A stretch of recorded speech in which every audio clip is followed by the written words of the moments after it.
सो topic है crystal field theory, also called CFT। सबसे पहले क्रिस्टल फील्ड थ्योरी किसने दी है? बेथी एंड ब्लैक ने। क्रिस्टल फील्ड थ्योरी, इसको हम क्रिस्टल फील्ड थ्योरी ही क्यों बोलते हैं? क्योंकि it is applied to transition metal ions in ionic crystals. Means कि जो मेटल होता है, ट्रांजिशन मेटल आयंस होते हैं, वो आयनिक क्रिस्टल के फॉर्म में मिलते हैं। जैसे कि NaCl है, Na में ये तो चलो नॉर्मल एल्कली मेटल है। फॉर एग्जांपल अगर कोई और मेटल की बात करें जैसे कि क्रोमियम, ये क्या था? आयनिक क्रिस्टल की फॉर्म में एग्जिस्ट करता था, क्रिस्टल्स की फॉर्म में, इसीलिए इसको क्रिस्टल फील्ड थ्योरी बोलते हैं। नेक्स्ट है, इसको डिफाइन कैसे करें क्रिस्टल फील्ड थ्योरी को? So it is electrostatic attraction between positive charge on central metal ion and negative charge on ligand. Means कि मेटल और लिगेंड के बिटवीन इलेक्ट्रोस्टैटिक अट्रैक्शन, कि मेटल का पॉजिटिव चार्ज और लिगेंड का नेगेटिव चार्ज, मीन्स इन दोनों के बीच में जो अट्रैक्शन है मेटल लिगेंड, इसको क्या हम बोलते हैं? Crystal field theory. सो जो अट्रैक्शन है, लिगेंड नेगेटिव चार्ज भी हो सकता है, लिगेंड न्यूट्रल भी हो सकता है, बट अट्रैक्शन किन दोनों के बीच में होनी चाहिए? एक मेटल और दूसरा क्या है? लिगेंड। सो इसके अजम्पशंस करते हैं क्रिस्टल फील्ड थ्योरी के। सबसे पहला पॉइंट है, transition metal is surrounded by number of ligand with lone pair of electrons. Means कि जो ट्रांजिशन मेटल के जो साथ जो लिगेंड्स हैं, उनके पास क्या होता है? लोन पेयर होता है। मतलब कि जो इलेक्ट्रॉन्स किसी भी बॉन्डिंग में इन्वॉल्व नहीं होते, लोन पेयर ऑफ इलेक्ट्रॉन्स होते हैं। सेकेंड पॉइंट आता है, ligands are treated as point charge. Means कि वो लिगेंड्स जो कि इलेक्ट्रिक फील्ड जनरेट करते हैं या फिर लिगेंड फील्ड जनरेट करते हैं, तो उनको हम क्या बोलते हैं? Point charge. नेक्स्ट है, लिगेंड क्या होता है? दो टाइप्स का होता है, एक होता है नेगेटिव लिगेंड, एक होता है न्यूट्रल लिगेंड। नेगेटिव लिगेंड में एग्जांपल है जैसे Cl negative, Cn negative, Br negative, बहुत सारे एग्जांपल्स होते हैं। न्यूट्रल में कौन कौन से आगे, H2O, NH3CO, इसके भी बहुत सारे एग्जांपल्स होते हैं। सो अगर मेटल के साथ नेगेटिव लिगेंड इंटरेक्ट करे तो उसको हम बोलते हैं आयन आयन इंटरेक्शन। मीन्स कि एक तो नेगेटिव लिगेंड हो गया और मेटल आयन हो गया। So interaction of negative ligand with metal ion, उसको हम क्या बोलेंगे? Ion ion interaction. नेक्स्ट है आयन डायपोल इंटरेक्शन, की अगर लिगेंड डायपोल है, मतलब अगर लिगेंड न्यूट्रल है, कि अगर न्यूट्रल लिगेंड मेटल के साथ कोऑर्डिनेट कर रहा है, उसको क्या बोलते हैं? Ion dipole interaction. क्योंकि ये तो आयन नहीं होते हैं ना, ये तो डायपोल हैं, ये तो न्यूट्रल हैं। So interaction of neutral ligand with metal ion is ion dipole interaction. Next point आता है, all the 5d orbitals of isolated gaseous metal atom have same energy. It is also called degenerate orbital. Means कि जितने 5d orbitals होते हैं, ये d orbital है एक, कितने ऑर्बिटल हैं d के? 1 2 3 4 5। तो एक ओरिजिनल स्टेट का जो मेटल होता है, आइसोलेटेड गैशियस, मतलब एक्साइटेड स्टेट नहीं, नॉर्मल, जैसे फॉर एग्जांपल नॉर्मल जैसे क्रोमियम की बात करें, ग्राउंड स्टेट, तो ये जो d ऑर्बिटल है, इन सभी की एनर्जी क्या होती है? सेम होती है। किसी की दूसरे के कंपैरेटिवली ज्यादा या कम नहीं होगी, सारे की एनर्जी क्या है? सेम है, इसीलिए डीजेनरेट ऑर्बिटल है। जैसे इसमें कितने ऑर्बिटल है? 5 है। कौन कौन से? dxy, dyz, dzx, dx square minus Y square, dz square. तो इन सभी की एनर्जी क्या होती है? सेम होती है। सो हमने करना है इस वीडियो में crystal field splitting in octahedral complex. इसका एक बार हम ओवरव्यू देख लेते हैं कि स्प्लिटिंग होती कैसे है, तो नेक्स्ट में हम मतलब इसके बाद ही हम स्टेप बाय स्टेप करेंगे। सो सबसे पहले क्या होता है, ये होते हैं d ऑर्बिटल 1 2 3 4 5। ये थे फ्री मेटल आयन में, मतलब कि ग्राउंड स्टेट में थे ये d ऑर्बिटल। क्या होता है कि जब d ऑर्बिटल लिगेंड के साथ इंटरेक्ट करते हैं तो फिर क्या होगा, ये जो 5 के 5d ऑर्बिटल है, इनकी एनर्जी रेज हो जाएगी, इक्वली रेज होगी। ये देखो सभी 5 एक साथ ही, उनकी इन पांचों की एनर्जी एक साथ ही बढ़ गई। बट ऐसे कभी नहीं होता, ये 5 है ऊपर जाकर, मतलब फिर भी 5 है, एक साथ है, अलग अलग नहीं हुए, क्योंकि इनकी जो एनर्जी है एक साथ रेज हुई है। ये कभी भी पॉसिबल नहीं होता, क्योंकि ये हाइपोथेटिकल कॉन्सेप्ट है। कॉन्सेप्ट कौन सा है? Spherical symmetrical field. Spherical symmetrical field क्या बोलता है कि जो ये 5 के डी ऑर्बिटल हैं ये एक साथ रेज होंगे, इक्वल एनर्जी होगा। मतलब पहले डी जनरेट था, सभी की एनर्जी सेम थी, जब लिगेंड के साथ इंटरेक्ट करेगा ऊपर जाकर थोड़ी सी एनर्जी में रेज हो जाएगा, बट स्टिल क्या रहता है? D generate. ऐसा कभी नहीं होता। ये एक्चुअल में स्प्लिटिंग हम देखते होते हैं, बट ये जस्ट हाइपोथेटिकल है।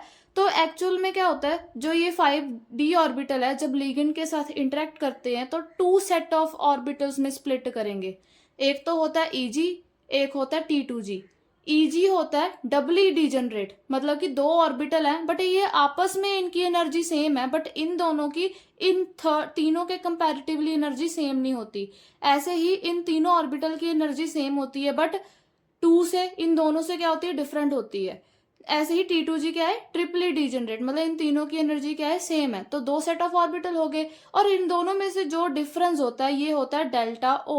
ओ का मतलब है ऑक्टाहेड्रल कॉम्प्लेक्स। ये होती है क्रिस्टल फील्ड स्प्लिटिंग एनर्जी, मतलब कितनी एनर्जी है डिफरेंट सेट ऑफ ऑर्बिटल में जब हम मेटल को लिगेंड के एक्सपोज में करते हैं, यानी splitting of orbital due to the electric और लिगेंड फील्ड। और ये जो सेंटर में जो लाइन है ये क्या है? बैरी सेंटर। ठीक है, तो इनमें यहां से लेकर यहां तक का कितना डिफरेंस है? 2/5 डेल्टा ओ। 2/5। 5 क्यों है? क्योंकि ऑर्बिटल टोटल कितने थे? 5 थे।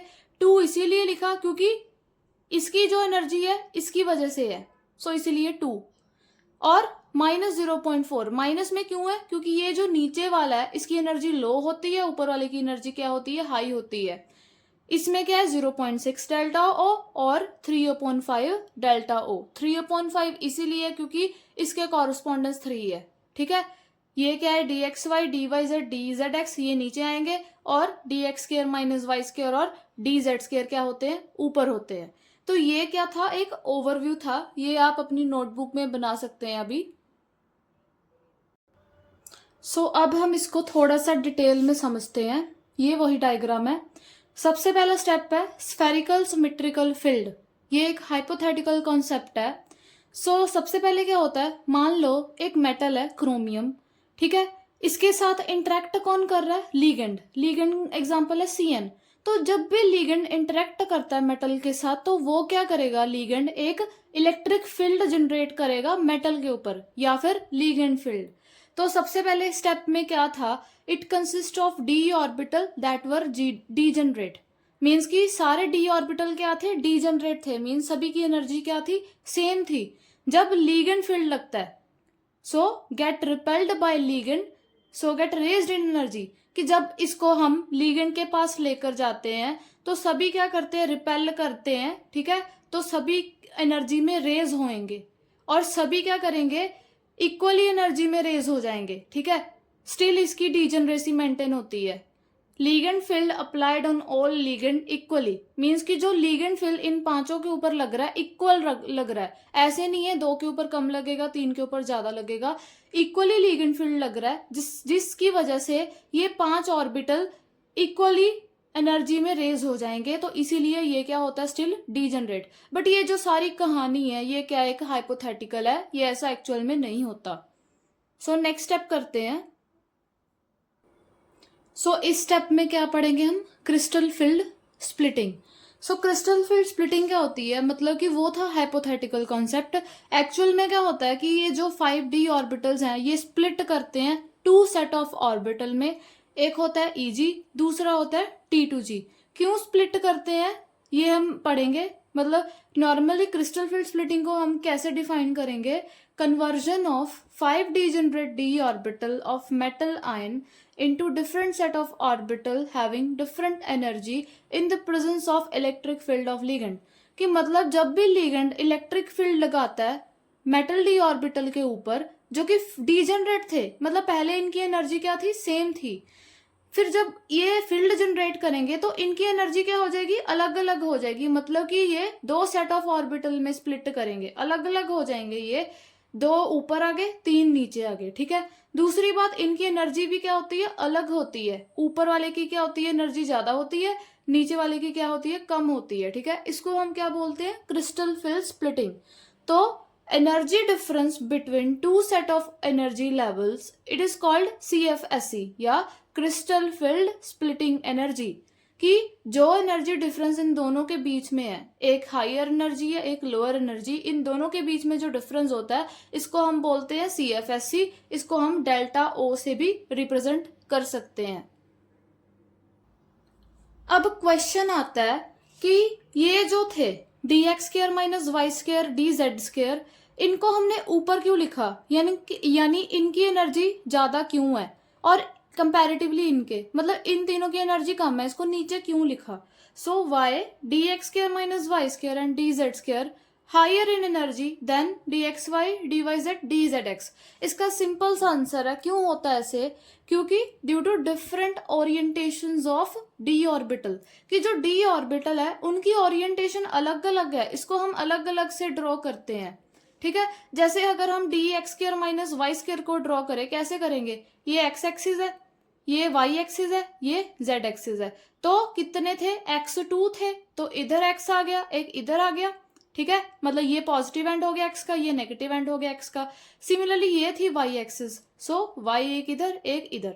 सो इसमें आप देखो क्या होता है कि ये थे ऑर्बिटल अलोंग द एक्सिस, यानी एक्सिस के ऊपर थे। तो लीगेंड कहाँ होता है, नॉर्मली लीगेंड कहाँ होते हैं, ये भी अलोंग द एक्सिस ही मिलते हैं, मतलब कि लीगेंड बिटवीन इधर उधर कहीं भी नहीं मिलेगा, ये लीगेंड क्या होता है, अलोंग द एक्सिस होता है। तो यहाँ आप देखो लीगेंड और मेटल ऑर्बिटल डायरेक्टली अप्रोच करेंगे कि नहीं, डेफिनेटली करेंगे। क्यों, क्योंकि ये दोनों इंटरेक्ट करेंगे स्ट्रांगली, क्योंकि ये दोनों अलोंग द एक्सिस मिल रहे हैं। ठीक है, सिमिलरली dz², ये थी z एक्सिस, z ऐसे, और इसके आले दुआले हमने क्या बना दी, रिंग बना दी। तो इसमें भी देखो लीगेंड कहाँ है, लीगेंड भी अलोंग द एक्सिस है, इधर उधर नहीं होता लीगेंड, तो ये दोनों क्या करते हैं, इंटरेक्ट करते हैं स्ट्रांगली। सो इसका आंसर क्या है कि orbital direction greater of ligand, means कि जो ऑर्बिटल की जो डायरेक्शन है अलोंग द एक्सिस होती है, ठीक है, greater of ligand repulsion, means कि जो डायरेक्शन थी अलोंग द एक्सिस थी, जहां पर लीगेंड भी होता था, मतलब जहां लीगेंड था जिसकी वजह से रिपल्शन भी क्या थी, स्ट्रॉन्गर थी। ऑर्बिटल डायरेक्शन ऑफ लीगेंड, मतलब कि जो ऑर्बिटल था कहाँ था, लीगेंड की डायरेक्शन में था, जिसकी वजह से रिपल्शन भी क्या थी, ज्यादा थी। जितने ज्यादा रिपेल करेंगे, अब ये दोनों सेम डायरेक्शन में थे, उतना ही रिपेल करेंगे, जितने ज्यादा रिपेल करेंगे उतनी ही उनकी एनर्जी होगी, that's why energy is raised more. So इन दोनों की एनर्जी क्या थी, ज्यादा थी। नेक्स्ट आता है ये वाला dxy dyz dzx। अब इनमें देखो कि जो ऑर्बिटल है it lies away from the ligand, that's why there is less interaction of ligand with metal ion, so energy is lowered. मतलब कि क्या होता है कि अब ये है dxy dyz dzx, dxy को कैसे बनाना है, ये होगी x एक्सिस, ये होगी y, ये होगी z एक्सिस। अब x कौन सी डायरेक्शन में बनाओगे, अब x क्या है, ऐसे बना दिया आपने x, और y क्या इधर था ना, तो y के इसके अकॉर्डिंग बना दिया dxy। और इसमें देखो dyz कैसे बनाना है, dy dz, ये z के अलोंग बना दिया। dzx कैसे बनाना है, ये z एक्सिस और ये x एक्सिस है। अब इनमें देखो ये ऑर्बिटल कहाँ पर है, अलोंग द एक्सिस है कि बिटवीन द एक्सिस, ये है बिटवीन द एक्सिस, मतलब ये एक्सिस इन दोनों के बिटवीन है, कोई भी डायरेक्टली एक्सिस के ऊपर नहीं है। ठीक है, पहला पॉइंट है कि they are between the axis, ये भी देखो बिटवीन द एक्सिस ऑर्बिटल, ये भी ग्रीन वाला क्या है, इन दोनों एक्सिस के बिटवीन है। दूसरी बात कि जो लीगेंड है, लीगेंड कहाँ पर होते हैं, along the axis, so ligand तो अलोंग द एक्सिस है बट ऑर्बिटल बिटवीन है, सो क्या ऑर्बिटल लीगेंड के साथ अच्छे से इंटरेक्ट कर पाएगा, लीगेंड तो दूर है, ये तो यहाँ पर है, यहाँ कोई इसके सामने लीगेंड ही नहीं है, लीगेंड तो इधर है। सो इसीलिए इसकी इंटरेक्शन लीगेंड के साथ होती है बट कम होती है एज कंपैरेटिवली जो dx² माइनस y² थे और dz² थे।